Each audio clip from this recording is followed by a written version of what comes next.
വെളുപ്പിന് 5 മണിക്ക് എണീറ്റ് കോയമ്പേട് നിന്നുള്ള ചെന്നൈ പോണ്ടിച്ചേരി ബസ് കയറി ഓരോവില്ലേക്കാണ് യാത്ര.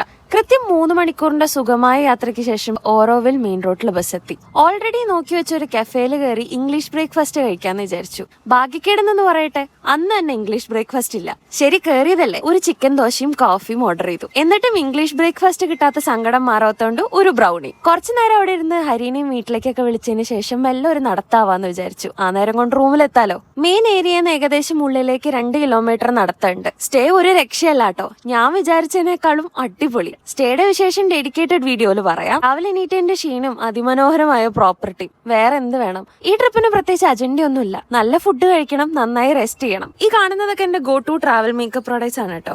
ഒരുപാട് മേക്കപ്പ് ചെയ്യാനൊന്നും എനിക്കറിയില്ല. അത്യാവശ്യം ചൂടുള്ളതുകൊണ്ട് തന്നെ ഈ കാണുന്ന ഒരു ലൂസ് പലാസും ഒരു ലിനൻ ടോപ്പുമാണ് ഇട്ടേക്കുന്നത്. അങ്ങനെ കുറച്ചു നേരം പ്രോപ്പർട്ടിയിലൊക്കെ ടൈം സ്പെൻഡ് ചെയ്ത് റെഡി ആയിട്ട് പുറത്തേക്ക് ഇറങ്ങി. അങ്ങനെ കുറച്ചു നേരം വണ്ടിയൊക്കെ ഓടിച്ചു കോയ് എന്ന് പറഞ്ഞിട്ടുള്ള ഒരു കുട്ടി റെസ്റ്റോറന്റിൽ കയറി. സൂഷി കഴിക്കാന്നാണ് വിചാരിച്ചത്, പക്ഷെ ഒടുക്കത്തെ വില. ഓരോ വലിയ ഹാൻഡ് മെയ്ഡ് ലെതർ ചപ്പൽസ് ഭയങ്കര ഫേമസ് ആണ്. പക്ഷെ എന്തോ അങ്ങനെ പിടിച്ച കളറൊന്നും കിട്ടിയില്ല. ഇനി പിടിച്ച കളറിലാവട്ടെ എന്റെ സൈസും ഇല്ല.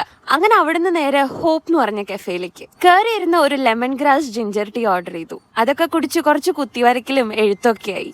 അവിടെ നിന്ന് ഇറങ്ങി പാഴ്സൽ വാങ്ങി നേരെ പ്രോപ്പർട്ടിയിലേക്ക് വന്നു. ഇവിടെ വന്ന് ഒരു മലയാള സിനിമയൊക്കെ ഇട്ട് ഫുഡൊക്കെ കഴിച്ച് അങ്ങനെ ചില്ലായിട്ടിരുന്നു. ഇനി നല്ലൊരു സുഖം ഉറക്കം. അപ്പൊ അത്രയേ ഉള്ളൂ. Bye bye.